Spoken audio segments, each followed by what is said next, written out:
Bismillahirrahmanirrahim. Assalamualaikum warahmatullahi wabarakatuh.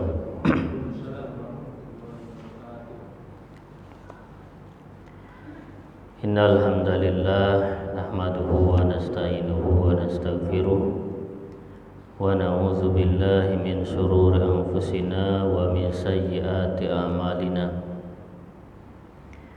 May yahdihillahu fala mudilla lahu wa may yudlil fala hadiya lahu. Wa asyhadu an la ilaha illallah wahdahu la syarika lahu wa asyhadu anna Muhammadan abduhu wa rasuluh. Qala Allah Ta'ala fi kitabihil karim, ya ayyuhalladzina amanu taqullaha haqqa tuqatih wa la tamutunna illa wa antum muslimun, amma ba'd. Bapak dan Ibu kaum muslimin wal muslimat rahimakumullah.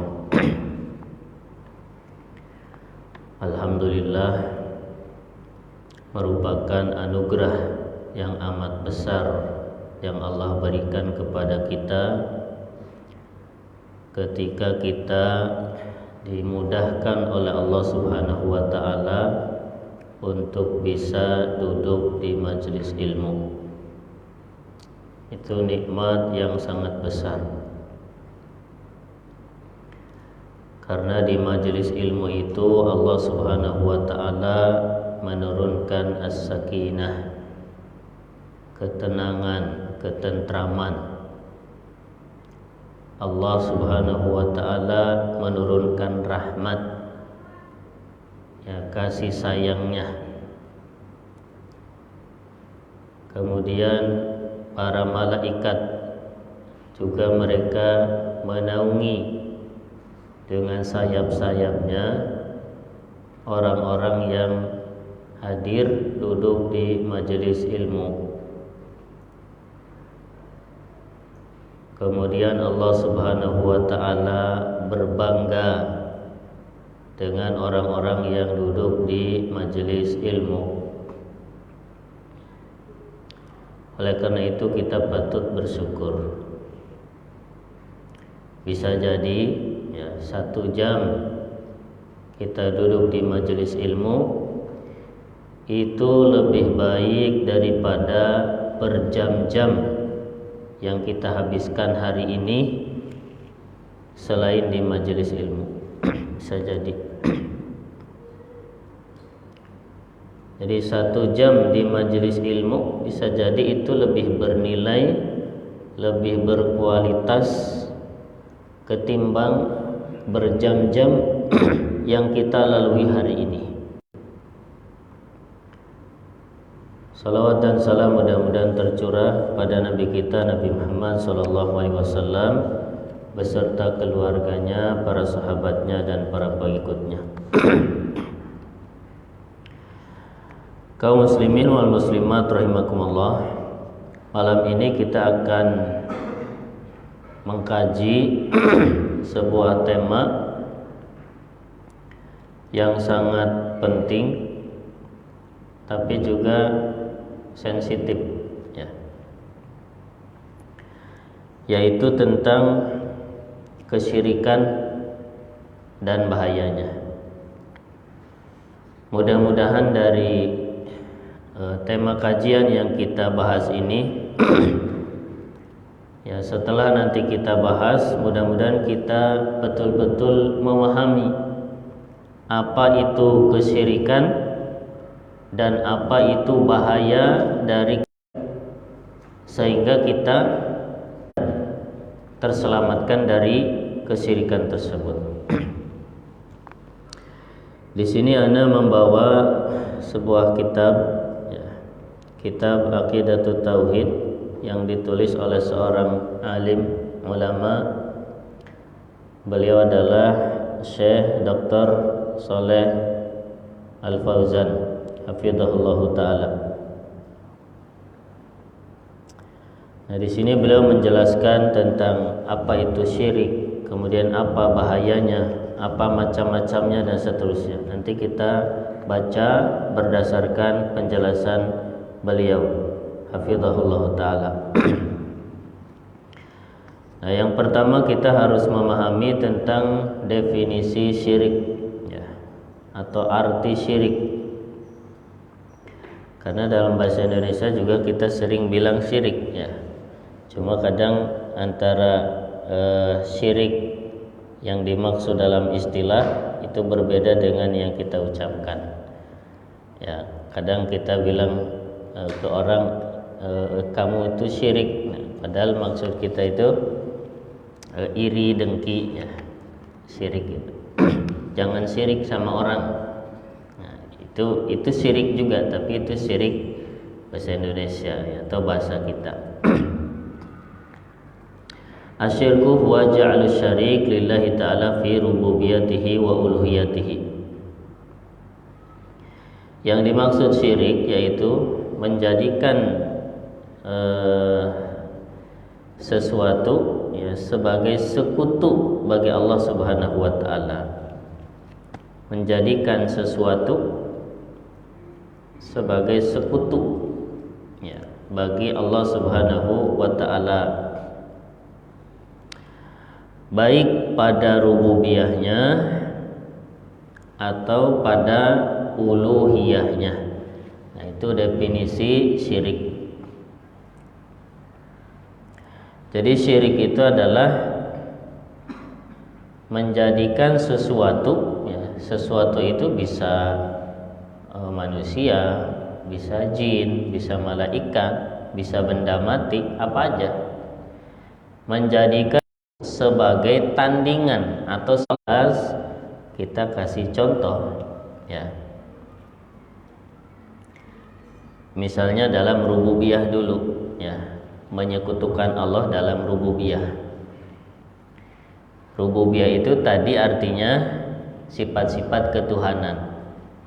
Contohnya memberi rizki. Nah, itu kan sifat yang hanya dimiliki oleh Allah Subhanahu wa taala. Yang memberi rizki kita dan memberi rizki seluruh alam semesta itu hanya Allah Subhanahu wa taala. Itu kita imani itu. Ya, karena memang faktanya hanya Allah yang memberi rizki kepada kita. Ya. Hakikat semua rizki yang kita peroleh itu bersumber dari Allah Subhanahu wa taala, bukan dari selain Allah. Maka apabila ada orang meyakini bahwa rizki itu bersumber dari selain Allah, maka itu syirik, ya, syirik dalam rububiyah. Contoh, orang memasang jimat, ya, di rumahnya atau di warungnya. Kemudian dia meyakini, misalkan jimat dipasang di toko, ya, atau di tempat dia jualan. Kemudian tokonya laris manis, pelanggannya banyak, ya, datang dari segala arah. Ibaratnya dia tinggal duduk, pembeli itu udah datang. Dia meyakini datangnya pembeli, keuntungan dari jual belinya itu disebabkan oleh jimat itu, bukan dari Allah. Jadi rezekinya itu datang karena jimat atau dari jimat. Ini syirik. Kenapa? Karena dia menjadikan jimat sebagai sekutu bagi Allah dalam hal rububiyah. Rububiyah tadi contohnya memberi rezeki.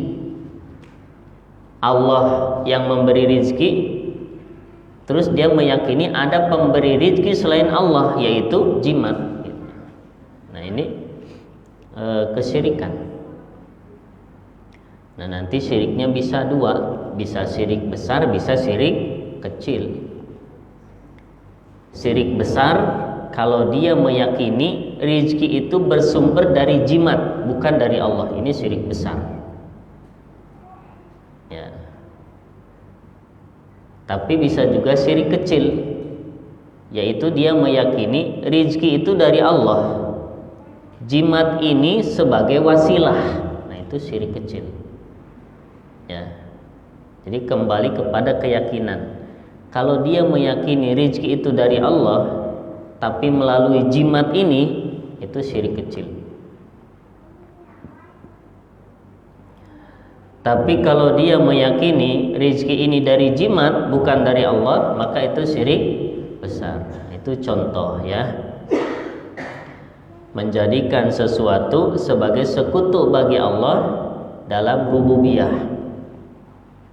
Dalam contoh tadi berarti menjadikan jimat sebagai tandingan bagi Allah dalam hal memberi rezeki.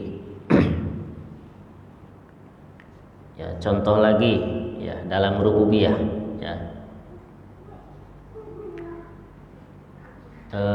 Di antara sifat rububiyah Allah adalah Allah yang menyembuhkan penyakit.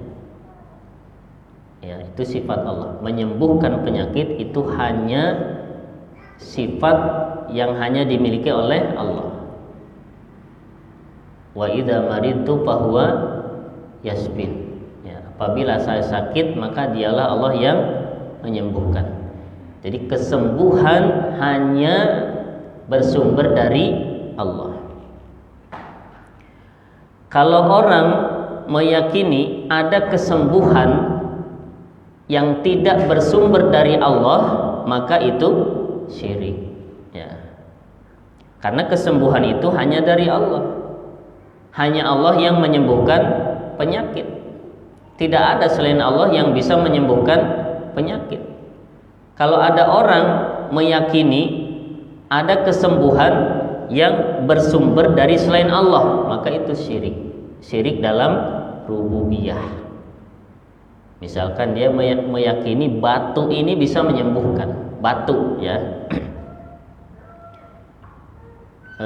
Dia meyakini kesembuhan penyakit dia itu karena batu ya. Itu syirik ya. Kenapa? Karena kesembuhan dari Allah ya, bukan dari selain Allah. Nah, sama dengan yang tadi, syiriknya bisa syirik kecil, bisa syirik besar. Syirik besar apabila dia meyakini kesembuhan itu bukan dari Allah, tapi dari batu ya. Dia punya batu ya, mungkin dia yakini itu batu ajaib atau batu apa gitu. Dicelupkan ke air ya, terus diolesin atau diminum airnya ya. Jadi dia sembuh itu karena batu. Nah, ini syirik besar. Tapi bisa juga syirik kecil ya. Yaitu kalau dia meyakini kesembuhan dari Allah cuma dengan perantara batu ini. Itu syirik kecil. Kenapa kita bilang syirik kecil? Karena dia menjadikan sebab kesembuhan yang dalam Al-Quran tidak disebutkan itu sebagai sebab ya. Kan tidak ada dalam Al-Quran salah satu sebab kesembuhan itu batu, nggak ada ya. Begitu juga dalam medis nggak ada misalnya bahwa batu ini ada kaitannya ya secara sebab akibat sebagai sebab kesembuhan, nggak ada. Jadi secara medis dia bukan sebab kesembuhan, secara syar'i juga bukan sebab kesembuhan, tapi dia menjadikan itu sebagai sebab. Nah, maka ini syirik kecil. Jelas ya? Nah, kalau obat misalkan orang meyakini sembuh itu dari Allah, obat ini sebagai sebab, syirik tidak? Tidak. Kenapa? Karena memang secara medis obat ini ada kaitannya secara sebab akibat ya. Dikatakan syirik itu kalau menjadikan sesuatu sebagai sebab padahal dia bukan sebab, baik secara syar'i ya atau secara medis ya. Contoh lain ya, supaya jelas, orang pakai gelang ya di tangannya atau pakai kalung di lehernya atau dia pakaikan kepada anaknya gelang, terus dia meyakini anak ini selamat dari bencana, dari musibah, dari bahaya karena gelang ini. Ya. Atau anak ini sukses, berhasil karena dia pakai gelang yang ada di tangannya. Ini syirik. Ya. Karena keberhasilan, kesuksesan atau kegagalan itu sumbernya dari mana? Hanya dari Allah. Kalau orang mengatakan ada yang bisa memberi keberhasilan atau ada yang bisa menyelamatkan dari bahaya selain Allah, maka itu syirik. Syiriknya bisa dua tadi, bisa syirik besar, bisa syirik kecil. Syirik besar apabila dia meyakini anak dia itu selamat dari bahaya karena gelang yang dia pakai. Ini syirik besar. Jadi si anak ini selamat dari bahaya, bukan Allah yang menyelamatkan, tapi gelang yang dia pakai di tangannya. Ini syirik besar. Bisa juga syirik kecil, yaitu ketika dia meyakini anak ini selamat dari bahaya, itu Allah yang menyelamatkan, tapi melalui sebab gelang yang dia pakai. Itu syirik kecil. Kenapa? Karena gelang itu nggak ada kaitannya dengan dia selamat dari bahaya, baik secara syar'i atau secara medis. Ya, di dalam Al-Quran atau dalam hadis nggak ada orang sebab selamat itu karena pakai gelang, nggak ada. Kemudian secara ilmu kedokteran nggak ada kaitannya keselamatan anak dengan pakai gelang, nggak ada. Ya, jadi nggak ada kaitan sebab akibat antara gelang yang dipakai dengan keselamatan anak.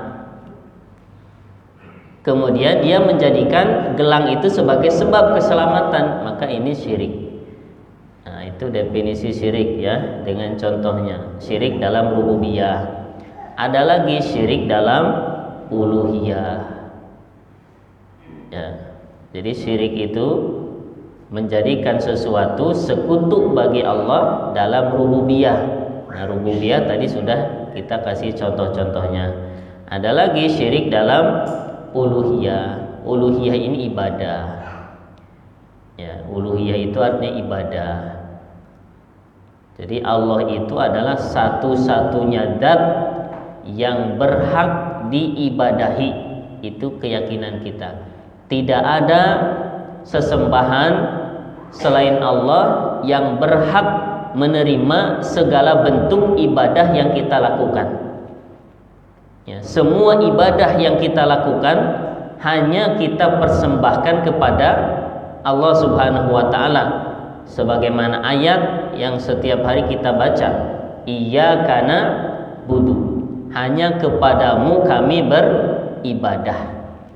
Segala bentuk ibadah yang kita lakukan hanya kita persembahkan kepada Allah Subhanahu wa taala. Maka apabila ada seseorang mempersembahkan ibadahnya kepada selain Allah, itu namanya syirik. Ya, syirik dalam uluhiyah. Contoh, menyembelih itu ibadah. Ya, menyembelih itu ibadah yang hanya boleh pada Allah Subhanahu wa taala. Baik itu jin atau yang lainnya, maka itu syirik. Ya, itu syirik. Seperti kisah yang disebutkan dalam hadis. Ya, ada dua orang yang melewati satu tempat.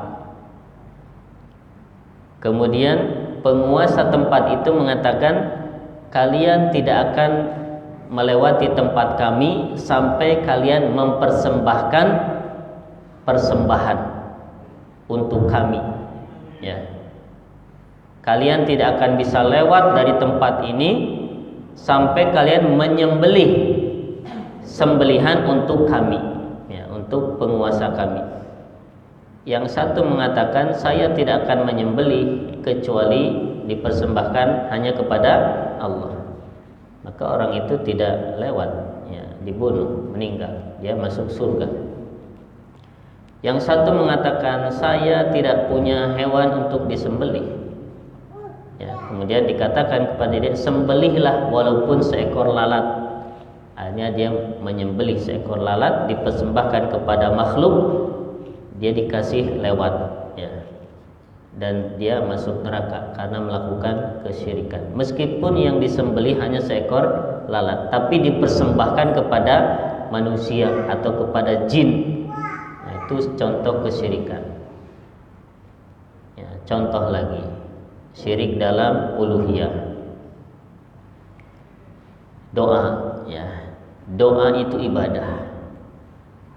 Ya, yang hanya boleh dipanjatkan kepada Allah Subhanahu wa taala. Bahkan doa ini termasuk ibadah yang paling agung. Ya, doa ini termasuk amalan ibadah yang paling mulia. Ya, dan doa hanya boleh dipanjatkan hanya kepada Allah saja. Maka siapa yang memanjatkan doanya kepada selain Allah, maka itu syirik. Ya, syirik dalam apa? Uluhiyah. Contoh, orang berdoa kepada orang yang sudah meninggal, yang sudah dikubur. Siapapun yang ada di kubur itu, apapun yang ada di kubur itu, baik itu kuburan nabi, kuburan sunan, kuburan siapapun, dia berdoa di situ bukan minta kepada Allah, tapi minta kepada penghuni kubur. Karena dia meyakini yang ada di kubur itu bisa mendengar doa-doanya dan bisa mengijabah doa-doanya. Nah, ini syirik, ya. Karena doa itu harusnya dipersembahkan kepada Allah, lalu dia mempersembahkan doa kepada makhluk.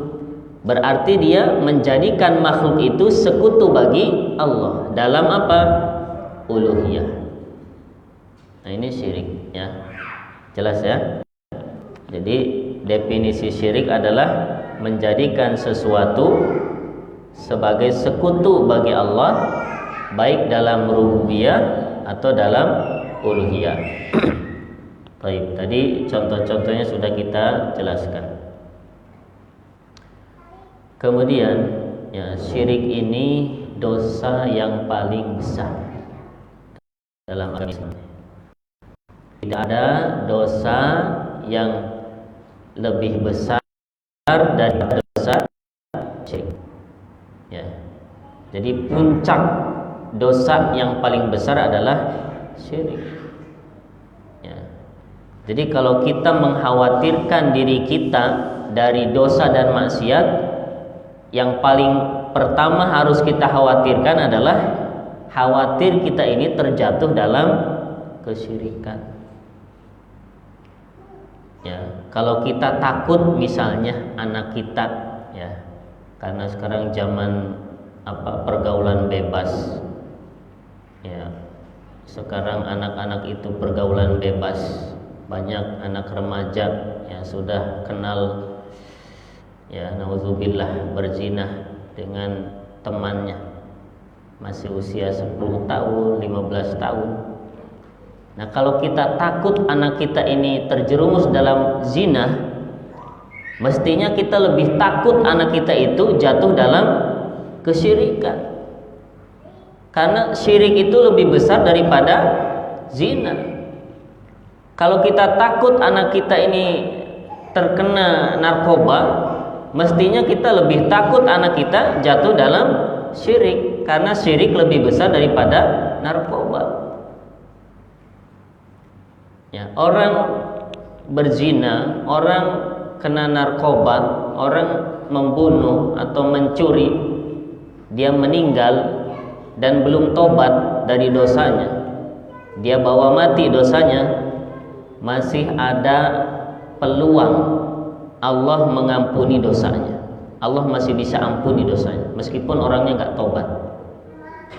Ya, dosa-dosa besar itu kalau pelakunya tidak tobat sampai meninggal, Allah bisa ampuni, Allah bisa balas dosanya tersebut dengan disiksa di neraka.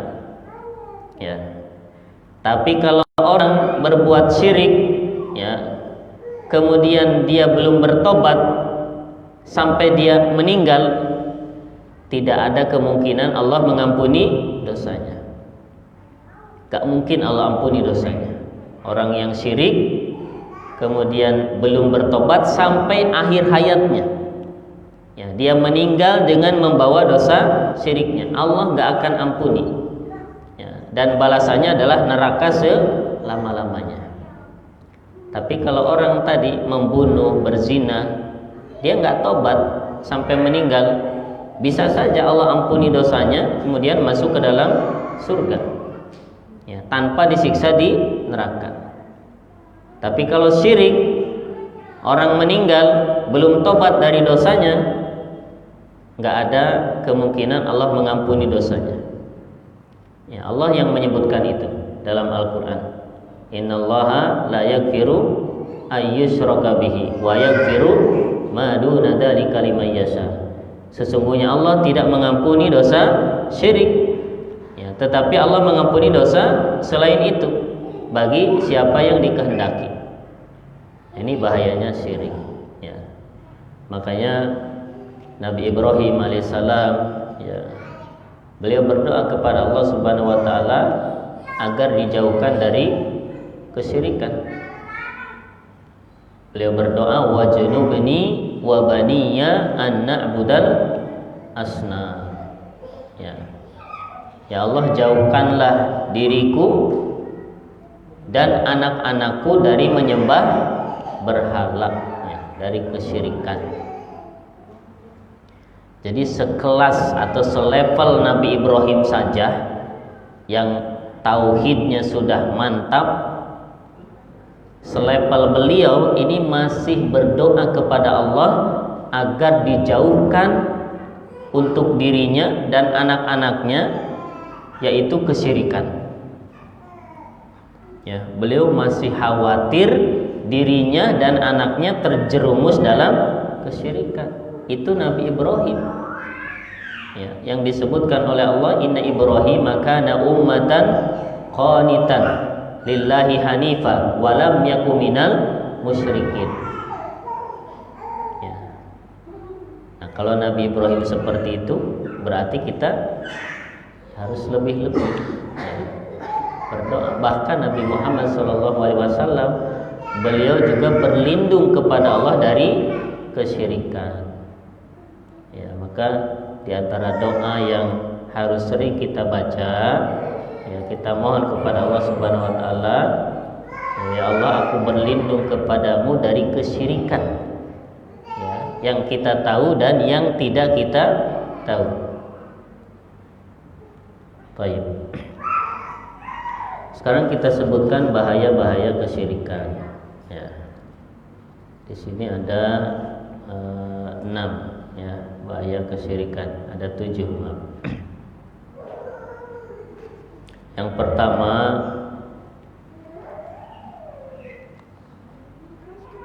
kenapa syirik itu dosa besar? Li'annahu tashbihun lil makhluqi bil khaliqi bi khasaisi al ilahiyah. Faman asyraka ma'allahi ahadan faqad syabbahahu bihi. Syirik itu bentuk penyerupaan makhluk dengan khaliq. Itu yang pertama. Syirik adalah bentuk penyerupaan makhluk dengan khaliq. Itu syirik. Jadi ini kedzaliman yang paling zalim, karena syirik itu menyamakan Allah yang Maha Pencipta, Maha segala-galanya, diserupakan dengan makhluk. Itu bahayanya kesyirikan. Jadi Allah yang Maha segala-galanya diserupakan dengan makhluk yang maha dhaif, yang maha lemah. Ya, contoh sederhana, ya, yang sering kita dengar dalam kehidupan sehari-hari, orang misalkan bilang demi Allah, demi Rasulullah. Ya, dia bersumpah dengan nama Allah dan nama Rasulullah. Itu menyamakan Allah dengan makhluk, meskipun makhluk itu yang paling mulia yaitu Rasulullah, itu syirik.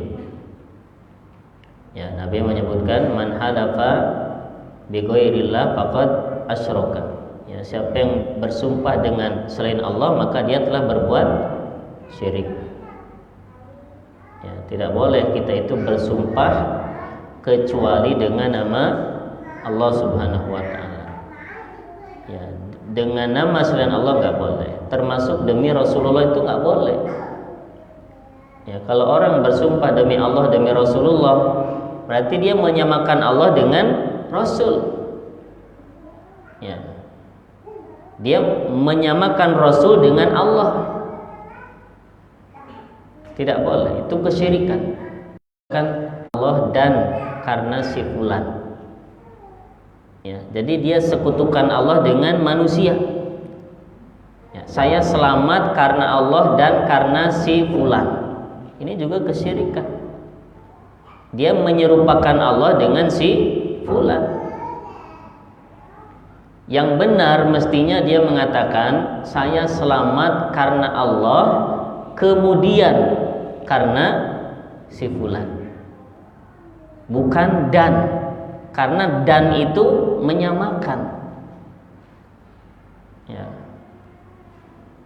Saya selamat karena Allah dan karena si fulan. Ini syirik. Yang benar saya selamat karena Allah, kemudian karena sebab si fulan. Ya. Nah, ini dalam keseharian kita kadang kita masih suka mendengar. Itu syirik-syirik juga seperti itu ya. Jadi syirik itu bentuk penyerupaan makhluk dengan Allah, dan itu kezaliman yang paling zalim. Baik. Yang kedua, bahaya syirik adalah Allah Subhanahu wa taala tidak akan mengampuni dosa syirik bagi yang tidak bertaubat. Allah tidak mengampuni dosa syirik bagi yang tidak bertaubat. Ya, ini disebutkan dalam surat An-Nisa ayatnya yang ke-48. Tadi sudah dibacakan ayatnya, Allah tidak akan mengampuni dosa syirik. Maksudnya yang tidak bertaubat. Berarti kalau yang bertobat Allah ampuni tidak? Allah ampuni. Ya, tidak ada dosa yang tidak Allah ampuni apabila dia bertobat. Termasuk kesyirikan. Kalau pelakunya bertobat, insya Allah Allah terima tobatnya, Allah ampuni dosanya. Ya, meskipun kesyirikan. Ya, Allah berfirman, innallaha yaghfiru dzunuba jami'a. Sesungguhnya Allah mengampuni dosa-dosa semuanya. Dosa apa saja. Ya, kalau orangnya bertobat, maka Allah ampuni. Jadi yang tidak Allah ampuni adalah yang tidak bertaubat.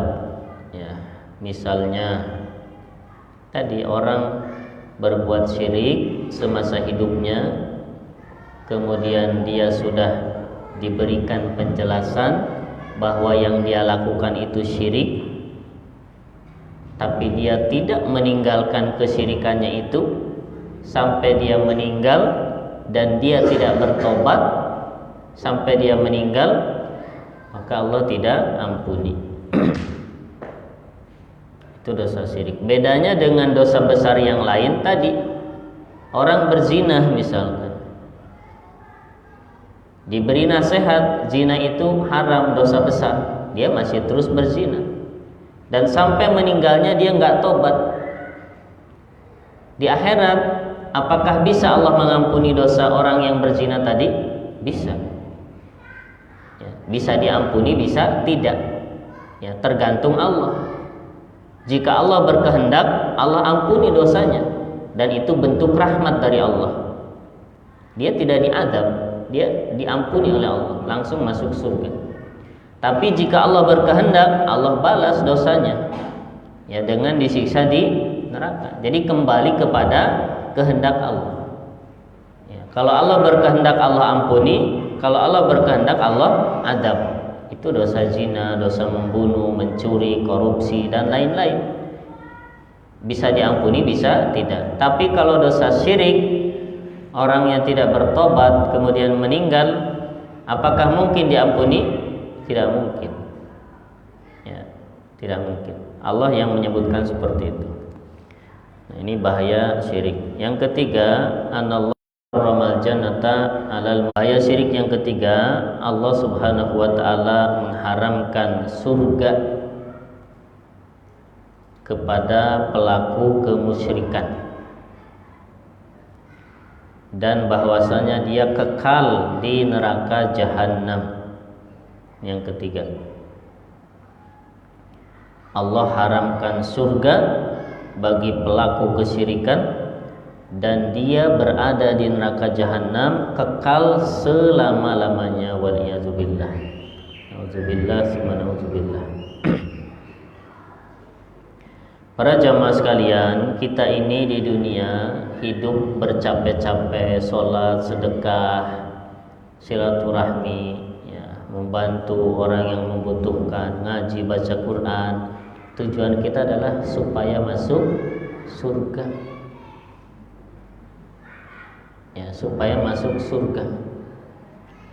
Nah, sekarang Allah Subhanahu wa taala mengharamkan surga bagi orang yang musyrik. Ini bahayanya kesyirikan. Buat apa orang capek-capek ibadah tapi dia musyrik? Ya. Allah haramkan surga bagi orang musyrik. Ya, enggak mungkin dia masuk surga. Ya. Sebagaimana Allah mengharamkan surga bagi orang-orang kafir. Enggak mungkin mereka masuk surga. Mustahil. Ya, seperti yang Allah sebutkan, ya, hatta yalijal jamalu fi samil khiyat. Ya, mereka tidak akan masuk surga ya, sampai ada seekor unta ya, masuk ke lubang jarum, dan itu mustahil. Ya, bagaimana onta yang begitu besar bisa masuk ke lubang jarum yang begitu kecil? Itu namanya mubalaghah. Artinya nggak mungkin orang kafir, orang musyrik itu masuk ke dalam surga Allah. Ya, makanya ya dari diri kita dan keluarga kita yang pertama itu adalah jauhkan dari kesyirikan. Karena itu yang paling membinasakan. Melebihi apapun.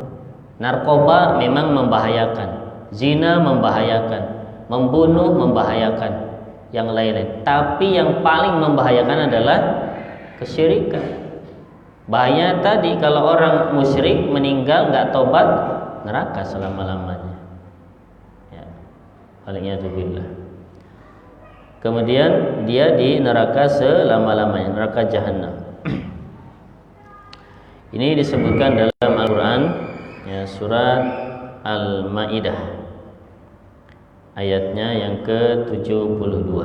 Allah berfirman, innahu may yusyrik billah faqad harramallahu alaihil jannah wa ma'wahun nar wa ma lidh-dhalimina min ansar.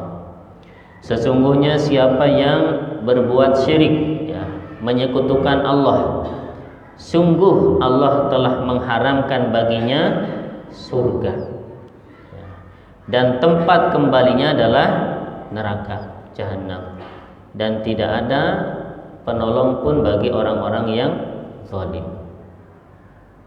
Ya. Jadi kesyirikan itu adalah kezaliman.